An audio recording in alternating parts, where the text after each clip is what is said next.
దేవుడిచ్చినటువంటి గర్భఫలాలు దేవుని కొరకై పెంచినటువంటి తల్లి ఎవరామె? ఏకేబేద్ గారు. నేను కరెక్ట్గానే అన్నా, మీకు వినపడలేదు సరిగ్గా. ఏకేబేద్ గారు. ఇప్పుడు ఆ తల్లి దేవుని దృష్టిలో ధన్యురాలు. దేవుడిచ్చిన బహుమానాన్ని దేవుని కొరకే పెంచినటువంటి తల్లి ధన్యురాలు. మరి దేవుడిచ్చిన బహుమానాన్ని దేవుని కొరకే పెంచినటువంటి తల్లిని ఏమన్నారో మీరు చెప్పాలి. దేవుడిచ్చిన బహుమానాన్ని దేవుని కొరకు పెంచితే ధన్యురాలు నువ్వు, అవునా? మరి దేవుడిచ్చిన బహుమానాన్ని దేవుని కోసం పెంచకపోతే నిన్నేమనాలి? మరి నిన్నేమనాలి? యేసుక్రీస్తు ప్రభువారు ఒక ప్రాంతంలో సువార్త చేస్తున్నాడు. సువార్త పని చేస్తుంటే ఆ జనసమూహంలో నుంచి ఒక ఆవిడ ముందుకొచ్చి అంటుంది కదా, నిన్ను మోసినటువంటి గర్భం, నువ్వు తాగినటువంటి ఆ స్తన్యములు ఎంత గొప్పవయ్యా అని అన్నది. ప్రసంగం ఏం చేస్తుంటే ఆయన చెబుతున్న ప్రసంగాన్ని ఎవరిని పొగిడిందేమా? తల్లిని పొగిడింది. తల్లిని పొగడటానికి గల కారణం ఏంటి? సమాజంలో తన కొడుకు ప్రయోజకుడుగా మాట్లాడుతున్న మాటలు చూసి ఈ ఘనత తన తల్లిదనుకుందామే. కానీ యేసుక్రీస్తు ప్రభువారు అక్కడ ఒక అద్భుతమైన మాట అంటాడు. అవును కానీ, అవును అనలేదు ఆయన, అవును కానీ దేవుని చిత్తమును జరిగించేవాడు ఇంకా గొప్పోడు. నేడు సమాజంలో మీ పిల్లలు మంచి పొజిషన్లో ఉండాలంటే కేవలం వాడు కోరుకున్నట్టుగా సెల్ ఫోన్ కొనిస్తే మంచివాడు అవ్వలేడు. వాడు కోరుకున్నట్టుగా ఒక వాహనం కొనిస్తే ప్రయోజకుడు కాలేడు. వాడు కోరుకున్నట్టుగా ఉన్నతమైనటువంటి చదువులు చదివిస్తే అంతగా ఈ భూమి మీద మాత్రమే వర్ధిల్లగలుగుతాడు. ఈ భూమి మీదకు మాత్రమే పరిమితం అది. అందుకే భక్తుడైనటువంటి పౌలు గారు తిమోతి గారికి రాసినటువంటి మొదటి పత్రికలో ఒక చక్కటి మాటను, భక్తిని గూర్చినటువంటి ప్రస్తావన అక్కడ చేయటం జరిగింది. చూద్దాం ఒకసారి. తిమోతి గారికి రాసిన మొదటి పత్రిక చూద్దాం ఒకసారి. 4వ అధ్యాయము 8వ వచనములో, శరీర సంబంధమైన సాధకం కొంచెము మట్టుకే ప్రయోజనకరమవును కానీ, చూడండి, శరీర సంబంధమైనటువంటి సాధకం అది ఏదైనావనండి, జాబు పరంగా కానీ, కూలి పరంగా కానీ, టెక్నాలజీ పరంగా నువ్వు ఏ ఒక్క అభ్యాసం కలిగి ఉన్నా కూడా ఈ శరీర సంబంధమైనటువంటి సాధకం కొంచెము మట్టుకే ప్రయోజనకరం అంటున్నాడు. అంటే కొంచెము మట్టుకే ప్రయోజనకరం అని భక్తుడైన పౌలు గారు తిమోతి గారికి చెబుతున్నాడు అని అంటే, ఈ మానవ జీవితం అనేది చాలా క్షణికమైనటువంటి చిన్న జీవితం.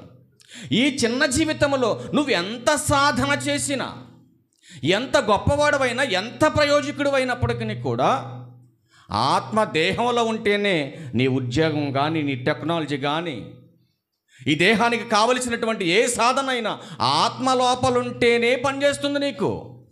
ఆత్మ వెళ్ళిపోయిన తర్వాత ఆ సాధన నీతో అక్కడికి ముగిసిపోతుంది.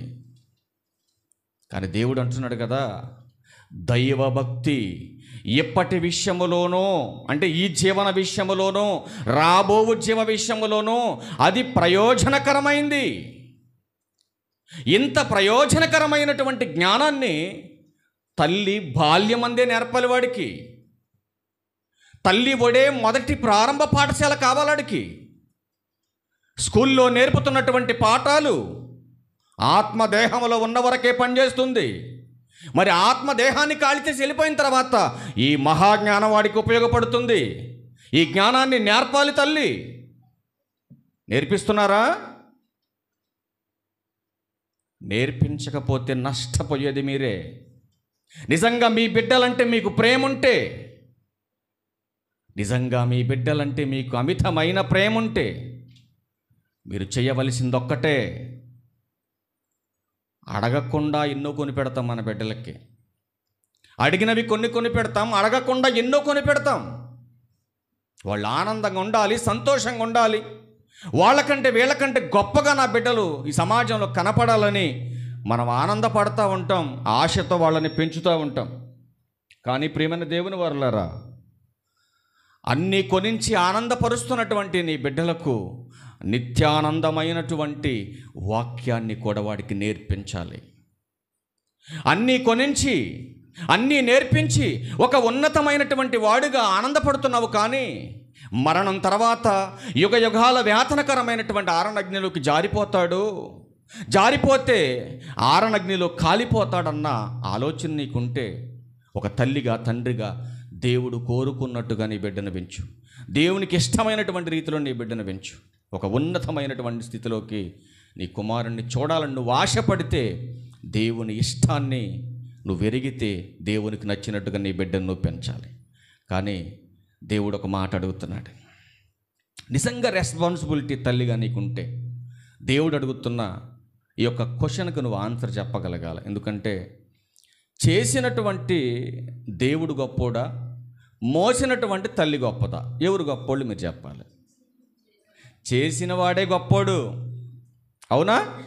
కానీ తల్లి కూడా గొప్పది కావాలంటే ఏం చేయాలి? తల్లి ఏమ్మ చెప్పాలి? అంకిత్ తల్లి చెప్పాలి. ఇప్పుడు చేశాడు గర్భంలో అంకిత్ని, చేసినటువంటి తండ్రి ఇప్పుడు నిన్ను అడుగుతున్నాడు, చేసిన వాడిని నేను గొప్పోడిని, మరి మోసిన నువ్వు కూడా గొప్పదాను కావాలిగా సమాజంలో. మరి మోసిన నీవు గొప్పదాను కావాలంటే ఆడి పట్ల తీసుకోవలసినటువంటి జాగ్రత్తలు దేవుడు బైబిల్లో రాయించాడు. రాయించిన ఈ మాటలన్నీ కూడా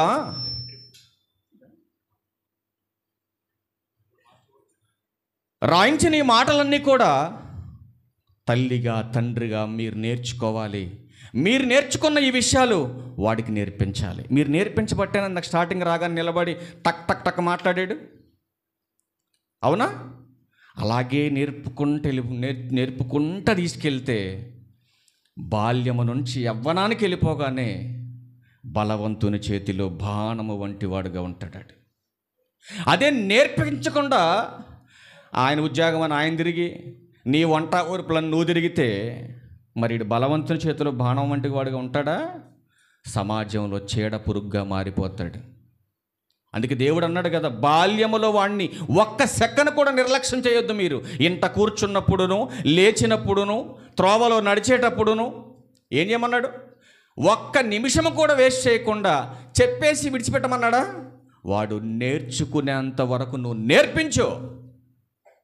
చెప్పొదిలేయటం కాదు, వాడు నేర్చుకున్నంత వరకు నేర్పించు. వాడు పెద్దవాడైనప్పుడు దాని నుంచి తొలగిపోడు. అందుకే బాలుడు నడవవలసిన త్రోవను వాడికి నేర్పితే వాడు పెద్దవాడైనా కూడా ఆ మార్గం నుంచి తప్పిపోడు. నువ్వు నేర్పించకుండా వాడికి అందుకే వాడు పెద్దోళ్ళకు మాట చెప్తారు, మొక్క వంగనది మానైన తర్వాత వంగది, అది వంగుద్దా? ఇక దాన్ని వంచాలంటే కట్టర్ తేవాలి, ఇక కట్ చేయడానికి ఎక్కడికక్కడ కట్ చేయాలి. దాన్ని కట్ చేసిన తర్వాత మొక్కలా ఉంటుందా? ఉండదు, ఇక పనికిరాదు ఇంకా. అందుకే దేవుడు మాట్లాడుతున్నాడు, సృష్టికర్త స్మరణ జరగాలి బాల్యంలో. అలా జరిగితేనే దేవుని పనికొస్తారు వాళ్ళు. అందుకే అన్నాడు, గర్భఫలము నేనిచ్చినటువంటి బహుమానం అది నా స్వాస్యం అంటున్నాడు ఆయన. ఆయన పిల్లలను మీకిచ్చినటువంటి దేవుడు ఏమంటున్నాడంటే, నాన్న నీ తల్లి ప్రేమ ఎంత గొప్పదో, నీ తండ్రి ప్రేమ ఎంత గొప్పదో, వాళ్ళ ప్రేమే గొప్పదనుకో నన్ను మర్చిపోయి బ్రతుకుతున్నావు నువ్వు భూమి మీద. వాళ్ళిద్దరిని ఇచ్చింది ఎందుకంటే నేనెంత గొప్ప తెలియటం కోసమే నిన్ను పంపించాను రా భూమి మీదకి అంటున్నాడు దేవుడు. అందుకే తల్లిదండ్రుల కంటే ముందుగా దేవుడే మనల్ని ప్రేమించాడు. అవునా కదా? ఇప్పుడు అంకిత్ గర్భంలో పడగానే చంటి గారు చూశాడా, లేకపోతే స్వాతమ్మ చూసింది? ఎవరు చూశారమ్మా? తల్లిదండ్రుల కంటే ముందు దేవుడు చూశాడు. చూసినటువంటి దేవుడు 9 నెలలు కంప్లీట్ అయి బయటకు వచ్చే అంతవరకే చూశాడా? ఇంకా చూస్తున్నాడు అటువైపు. ఎప్పటి వరకు చూస్తాడు? చూస్తే ఎంతవరకు చూస్తాడు? తల్లి ఎంతవరకు మోస్తుంది బిడ్డని చెప్పాలా? 9 నెలలు గర్భంలో మోస్తుంది. 9 నెలల తర్వాత డెలివరీ అయిన తర్వాత బయటకు వచ్చాక ఎంతకాలం మోస్తుంది తల్లి? ఏ తల్లి అయినా పెళ్ళయిందాక మోసిద్దా? 3 ఏళ్ళు రాగానే మొయ్యలేరు మీరు. ఇక మహా అయితే ఇంకా ముద్దులాడుకొని ఇప్పుడు మన నిష్ఠలాగా సన్నగుంటే 10 ఏళ్ళు వచ్చినా మోస్తారు, అవునా? అదే కొద్దిగా ఇంకా వెయిట్గా భారీగా ఉండనుకో మనిషి మొయ్యగలుగుతావేంటి? ఒక బిడ్డనైతే మోయగలుగుతావు. ఇప్పుడు ముగ్గురు బిడ్డలు ఎత్తుకోవాలంటే, ఇప్పుడు ఉమా గురించి మాట్లాడదాం మనం. ముగ్గురు బిడ్డలు ఉన్నారు ఉమాకి. ఇప్పుడు పెద్దవాడిని చిన్నదాన్ని ఎత్తుకుందానికి పెద్దవాళ్ళు ఇద్దరు ఏం చేస్తారు? అమ్మ నన్ను కూడా ఎత్తుకోవే, నేను నడవలేకపోతున్నా. రెండో వాడిని ఎత్తుకుంటే ఎట్టకట్టకపోయి చేసి ఇప్పుడు నిఖిల్ గారు ఉండరు అని అన్ని ఏం చేయాలి? ఇప్పుడు ఆడు కూడా అంటాడు, అమ్మ ఎత్తుకోవే నన్ను కూడా అంటాడు. ఎత్తుకుంటుందా? ఎంతకాలం మోస్తుందండి తల్లి బిడ్డని? ఇప్పుడు స్వాతమ్మ వీళ్ళిద్దరు మోసద్దా? మోసద్దమ్మా? మొయ్యలేదు. కానీ దేవుడు మాత్రం తల్లి గర్భములో మొదలైన దగ్గర నుంచి, తల్లి గర్భంలో పుట్టిన దగ్గర నుంచి ఎంతవరకు మోస్తున్నాడు ఆయన ఒకసారి చూడగలిగితే, అసలు నీ ప్రేమ ఎంత గొప్పదో, ఆయన ప్రేమ ఎంత గొప్పదో ఒక మాట చూద్దాం. చాలా బాగుంటుందండి ఈ మాట. యెషయా గ్రంథం 46వ అధ్యాయము 3-4 వచనాలు చదవగలిగితే, యాకోబు ఇంటి వారులారా, ఇశ్రాయేలు ఇంటి వారులారా, శేషించిన వారులారా, గర్భమున పుట్టినది మొదలుకొని నా చేత భరింపబడిన వారులారా, తల్లి ఒడిలో కూర్చున్నది మొదలుకొని నేను చంక పెట్టుకొని వారులారా, నా మాట ఆలకించుడి. ముదిమి వచ్చు వరకు నిన్ను ఎత్తుకొని వాడను నేనే, తల వెంట్రుకలు నెరియ వరకు నిన్ను ఎత్తుకొని వాడను నేనే చేసి ఉన్నాను. చంక పెట్టుకొని వాడను నేనే, నిన్ను ఎత్తుకొనుచు రక్షించువాడను కూడా నేనే. చూసారండి దేవుడు ఎంత రెస్పాన్సిబిలిటీ కలిగి ఉన్నాడు చూడండి. తల్లి ఎంతవరకు బిడ్డను మోస్తుందంటే 9 మాసాలు మోస్తుంది, ఆ తర్వాత కొద్ది కాలం వరకు మోస్తుంది, మరొక బిడ్డ వచ్చేంతవరకు. యవన ప్రాయం రాగానే వివాహం అయిన తర్వాత తన భారాన్ని వదిలించేసుకున్నాను అనుకుంటే తల్లి. కానీ దేవుడు అలా కాదండి. తల్లి గర్భమున పుట్టినది మొదలుకొని వృద్ధాప్యము వరకు కూడా తండ్రి అదే బాధ్యతను కలిగి ఉన్నాడు. ఆ బాధ్యతను నువ్వు ఎరిగి ఆయన యందు భయభక్తులు కలిగి ఒకవేళ భక్తుడైన నీవు మరణించినా కూడా తిరిగి నిన్ను లేపుకొని ఆయన దగ్గరికి తీసుకెళ్ళిపోతాడు. అంత గొప్పోడు తండ్రి. కానీ చేసిన దేవుడు అంత రెస్పాన్సిబిలిటీ కలిగి ఉన్నాడే, మోసినటువంటి తల్లికి బాధ్యత ఉందంటారా? ఈరోజు మీరు చెప్పాలి. బాధ్యత ఉందా తల్లికి బిడ్డ మీద? పుట్టడానికి ముందేమో ఎన్నో జాగ్రత్తలు తీసుకుంటుంది. బిడ్డకి ఎక్కడ నొప్పి తగులుద్దు అని అటు తిరిగి కూడా పడుకోదు, ఇటు తిరిగి పడుకోదు, మెట్లు ఎక్కదు, గబగబా నడవదు, బరువెత్తదు. వాడికి ఏదన్నా అరగం తింటే లోపలేమో జరుగుద్దేమో అని ఎన్నో జాగ్రత్తలు తీసుకుంటుంది బిడ్డ బయటకు వచ్చేంత వరకు తల్లి. బయటకు వచ్చిన తర్వాత వాడికి ఏమన్నా దోమ కొట్టకుండా, ఏగ వాళ్ళకుండా ఎన్నో జాగ్రత్తలు తీసుకొని అల్లారు ముద్దుగాండి పెంచుకుంటూ ఉంటుంది. అల్లారు ముద్దు పెంచుకున్నటువంటి బిడ్డను తల్లి మర్చిపోద్దమ్మా? ఏ తల్లి అయినా మర్చిపోద్దా? మరి దేవుడు ఏంటి ఎలా మాట్లాడుతున్నా చూద్దాం ఒకసారి ఇదే మాట. యెషయా గ్రంథం 47వ అధ్యాయం 49 అండి, చూద్దాం ఒకసారి. 49:15 చదువుతాను. స్త్రీ తన గర్భమున పుట్టిన బిడ్డను కరుణింపకుండా తన చంటి పిల్లను మరచున్న జాగ్రత్త. ఒక్క నిమిషం అక్కడ ఆగుదాం మనం. స్త్రీ 9 మాసాలు మోసి కన్నటువంటి బిడ్డను కరుణించకుండా, జాలి లేకుండా వదిలేస్తుందండి? వదిలేస్తుందా వదిలేదా? జాగ్రత్త చెప్పాలి మీరు. అయిపోయింది, ముగింపుకి వచ్చేసాం మనం. ఇక తల్లి 9 నెలలు అంత బాధపడి ఎన్నో జాగ్రత్తలు తీసుకొని తన బిడ్డకు జన్మనిస్తుంది కదా. ఇచ్చినటువంటి బిడ్డను జాలి దయ లేకుండా, కనికరమ లేకుండా మర్చిపోదని అడ్డంగా తలకాపుతున్నారుగా. ఒక వీడియో చూద్దాం మనం. లైట్ లోపల ఒక వీడియో చూపించు. మర్చిపోద్దా అంటే మర్చిపోద్దని అడ్డంగా ఊపారు తలకాయ. ఇప్పుడు అక్కడ ఏం జరిగింది? ఏమ్మా, బిడ్డను ఏం చేసింది తల్లి? ట్రీట్మెంట్ తీసుకొచ్చేసి బెడ్ మీద పడుకోబెట్టేసింది. బెడ్ మీద పడుకోబెట్టేసి సైలెంట్గా జారుకొని వెళ్ళిపోయింది. పాపం హాస్పిటల్ సిబ్బంది అంతా కూడా ఈ బిడ్డకి జన్మనిచ్చిన తల్లి ఎవరో అని గాలిస్తున్నారు. పాపం తల్లి మర్చిపోదా? సహజంగా తల్లి తన బిడ్డను ఏ సందర్భాల్లో మర్చిపోద్దో తెలుసండి? 4 విషయాలు చెప్పి ఇంకొక వీడియో చూపించేసి ముగించేద్దాం మనం. చాలా విషయాలు చెప్పాలనుకున్నాం కానీ మా అమ్మాయి 15 నిమిషాలని ఇస్తే ఈ 30 నిమిషాలు లాగేసింది. సమయం ఎగిరిపోయింది. ఏం పర్లేదు, నేను చిత్తమైతే మరొక రోజు మనం తెలుసుకుందాం. అసలు తల్లి మరచిపోతుంది. తల్లి మర్చిపోతుంది కరుణ, జాలి లేకుండా. ఏ ఏ సందర్భాల్లో తల్లి బిడ్డను మర్చిపోతుంది? నవమాసాలు అల్లారు ముద్దుగా కాపాడుకొచ్చినటువంటి తల్లి, అల్లారు ముద్దుగా పెంచుకున్నటువంటి బిడ్డలను ఎందుకు వదిలేస్తుంది తల్లి? 4 సందర్భాలు ఉన్నాయి. ఏంట 4 సందర్భాలు అంటే, మొట్టమొదటిది చూస్తే సినిమాలు, రెండవది సీరియల్స్, మూడవది సెల్ ఫోన్స్, 4వది అక్రమ సంబంధాలు.